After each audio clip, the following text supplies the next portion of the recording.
ನಮಸ್ಕಾರ ಸ್ನೇಹಿತರೆ, ಪೃಥ್ವಿ ಯೂಟ್ಯೂಬ್ ಚಾನೆಲ್ಗೆ ಸ್ವಾಗತ. ಭೂಮಿಯು ತನ್ನ ಅಕ್ಷದ ಮೇಲೆ ಗಂಟೆಗೆ ಸುಮಾರು 1000 ಮೈಲುಗಳಷ್ಟು ಸುತ್ತುತ್ತದೆ ಎಂದು ನಿಮಗೆ ತಿಳಿದಿದೆಯೇ? ಹೌದು, ಇದು ಜೆಟ್ಗಿಂತಲೂ ವೇಗವಾಗಿದೆ. ಆದರೆ ದಿನದ 24 ಗಂಟೆಗಳ ಬದಲಿಗೆ ನಾವು ನಿಜವಾಗಿಯೂ 25 ಗಂಟೆಗಳ ದಿನವನ್ನು ಹೊಂದಬಹುದು ಎಂದು ನಾನು ನಿಮಗೆ ಹೇಳಿದರೆ ಏನು? ಇದು ಕಾಲ್ಪನಿಕ ಕಥೆಯಂತೆ ತೋರುತ್ತದೆ, ಆದರೆ ಇದು ನಮ್ಮ ಜೀವನವನ್ನು ಹೇಗೆ ಬದಲಾಯಿಸಬಹುದು ಎಂಬುದನ್ನು ಇವತ್ತಿನ ಈ ವಿಡಿಯೋದಲ್ಲಿ ನೋಡೋಣ ಬನ್ನಿ.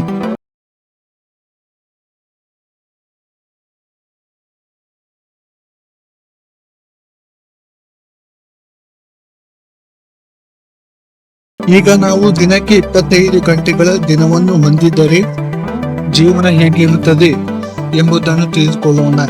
ನಮ್ಮ ವಿಶ್ರಾಂತಿಗಾಗಿ ಹೆಚ್ಚು ಸಮಯ, ಕೆಲಸ ಮಾಡಲು ಹೆಚ್ಚು ಸಮಯ ಅಥವಾ ಹೆಚ್ಚು ಅಗತ್ಯವಿರುವ ನಿದ್ರೆಗಾಗಿ ಕೇವಲ ಒಂದು ಹೆಚ್ಚುವರಿ ಗಂಟೆ. ಈ ಹೆಚ್ಚುವರಿ ಗಂಟೆಯೊಂದಿಗೆ ನಮ್ಮ ಪ್ರಪಂಚವು ಹೇಗೆ ಬದಲಾಗುತ್ತದೆ? ಇದು ನಮ್ಮ ದೈನಂದಿನ ದಿನಚರಿಗಳ ಮೇಲೆ ಪ್ರಭಾವ ಬೀರುತ್ತದೆ. ಇದೀಗ ನಮ್ಮ ದೇಹಗಳನ್ನು 24 ಗಂಟೆಗಳ ಚಕ್ರಕ್ಕೆ ಜೋಡಿಸಲಾಗಿದೆ. ಇದನ್ನು ಸಿಕ್ರಾಡಿಯನ್ ರಿದಮ್ ಎಂದು ಕರೆಯುತ್ತಾರೆ. ನಾವು ಇದ್ದಕ್ಕಿದ್ದಂತೆ ಹೆಚ್ಚುವರಿ ಗಂಟೆಯನ್ನು ಸೇರಿಸಿದರೆ ಅದು ನಮ್ಮನ್ನು ಲೂಪ್ಗೆ ಎಸೆಯಬಹುದು. ನಮ್ಮ ಜೈವಿಕ ಗಡಿಯಾರಗಳು ಸರಿಹೊಂದಿಸಲು ಹೆಣಗಾಡಬಹುದು ಎಂದು ವಿಜ್ಞಾನಿಗಳು ಹೇಳುತ್ತಾರೆ. ನಮ್ಮ ಕೆಲಸದ ವೇಳಾಪಟ್ಟಿಗಳು, ಶಾಲಾ ಸಮಯಗಳು ಮತ್ತು ಸಾರ್ವಜನಿಕ ಸಾರಿಗೆ ಕೂಡ 24 ಗಂಟೆಗಳ ಮಾದರಿಯನ್ನು ಆಧರಿಸಿವೆ.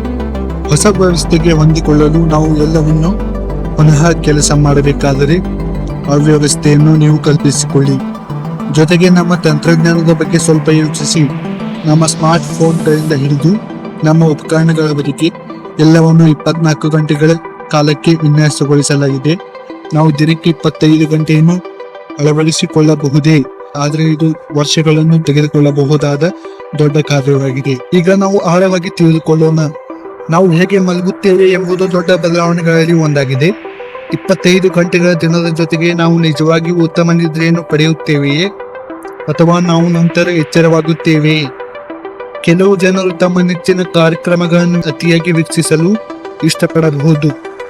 ಆದರೆ ಇನ್ನೊಂದು ಬದಿಯಲ್ಲಿ ಈಗಾಗಲೇ ನಿದ್ರೆಯೊಂದಿಗೆ ಹೋರಾಡುವವರು ಇದ್ದಾರೆ. ಮತ್ತು ಉದ್ಯೋಗದಾತರು ನಮಗೆ ಹೆಚ್ಚುವರಿ ಗಂಟೆಗಳ ಕೆಲಸವನ್ನು ನೀಡುತ್ತಾರೆಯೇ ಅಥವಾ ಅವರು ನಮ್ಮ ವೇಳಾಪಟ್ಟಿಯನ್ನು ಸರಿ ಹೊಂದಿಸುತ್ತಾರೆಯೇ? 9 ರಿಂದ 5 ಗಂಟೆಗಳ ಕೆಲಸ ಮಾಡುವುದನ್ನು ಕಲ್ಪಿಸಿಕೊಳ್ಳಿ. ಅದು ಇದ್ದಕ್ಕಿದ್ದಂತೆ 10 ರಿಂದ 6 ಗಂಟೆಗಳು ಆಗುತ್ತದೆಯೇ? ಇದು ನಮ್ಮ ಕುಟುಂಬ ಮತ್ತು ಸ್ನೇಹಿತರೊಂದಿಗೆ ನಮ್ಮ ಸಮಯದ ಮೇಲೆ ಹೇಗೆ ಪರಿಣಾಮ ಬೀರುತ್ತದೆ? ಈಗ ನಮಗೆ ದಿನಕ್ಕೆ 25 ಗಂಟೆ ಇದ್ದರೆ ನಮ್ಮ ದಿನಗಳ ಬಗ್ಗೆ ನಾವು ಹೇಗೆ ಯೋಚಿಸುತ್ತೇವೆ? ಸಮಯವು ನಿಧಾನವಾಗುತ್ತದೆಯೇ ಅಥವಾ ವೇಗವಾಗಿರುತ್ತದೆಯೇ? ಆ ಹೆಚ್ಚುವರಿ ಗಂಟೆಯು ಕೇವಲ ಹೊರೆಯಾಗಿರದೆ ವಾಸ್ತವವಾಗಿ ಆಶೀರ್ವಾದವಾಗಿದ್ದರೆ ಏನು? ಇದನ್ನು ಕಲ್ಪಿಸಿಕೊಳ್ಳಿ. 25 ಗಂಟೆಗಳ ದಿನದ ಜೊತೆಗೆ ಸ್ವಯಂ ಆರೈಕೆಗಾಗಿ ಹೆಚ್ಚು ಸಮಯದೊಂದಿಗೆ ನಾವು ಹೆಚ್ಚು ಆರಾಮವಾಗಿರಬಹುದು. ಹೆಚ್ಚು ಬಿಡುವಿನ ವೇಳೆಯಲ್ಲಿ ನಮ್ಮ ಮಾನಸಿಕ ಆರೋಗ್ಯ ಮತ್ತು ಸೃಜನಶೀಲತೆಯನ್ನು ಹೆಚ್ಚಿಸಬಹುದು ಎಂದು ಅಧ್ಯಯನಗಳು ಸೂಚಿಸುತ್ತವೆ. ನಾವು ಹೊರಾಂಗಣದಲ್ಲಿ ಎಷ್ಟು ಸಮಯವನ್ನು ಕಳೆಯಬಹುದು ಎಂದು ಊಹಿಸಿ. ಈಗ ಪ್ರಶ್ನೆ ಎಂದರೆ, ನಾವು ಆ ಹೆಚ್ಚುವರಿ ಗಂಟೆಯನ್ನು ಬುದ್ಧಿವಂತಿಕೆಯಿಂದ ಬಳಸುತ್ತೇವೆಯೇ ಅಥವಾ ನಾವು ಅದನ್ನು ಹಾಳು ಮಾಡುತ್ತೇವೆಯೇ? ನಾವು ಹೆಚ್ಚುವರಿ ಸಮಯವನ್ನು ಹೊಂದಿರುವ ಸಂಭಾವ್ಯ ಧನಾತ್ಮಕ ಮತ್ತು ಋಣಾತ್ಮಕಗಳನ್ನು ಸಹ ನೋಡಿದ್ದೇವೆ. ಈಗ ನಾನು ನಿಮ್ಮಿಂದ ಏನನ್ನು ಕೇಳಲು ಬಯಸುತ್ತೇನೆ. 25 ಗಂಟೆಗಳ ದಿನದ ಬಗ್ಗೆ ನಿಮ್ಮ ಅಭಿಪ್ರಾಯವೇನು? ನೀವು ಅದನ್ನು ಸ್ವೀಕರಿಸುತ್ತೀರಾ ಅಥವಾ ಇದು ವಿಷಯಗಳನ್ನು ಹೆಚ್ಚು ಸಂಕೀರ್ಣಗೊಳಿಸುತ್ತದೆ ಎಂದು ನೀವು ಭಾವಿಸುತ್ತೀರಾ? ಕೆಳಗಿನ ಕಮೆಂಟ್ನಲ್ಲಿ ನಿಮ್ಮ ಅಭಿಪ್ರಾಯವನ್ನು ತಿಳಿಸಿ.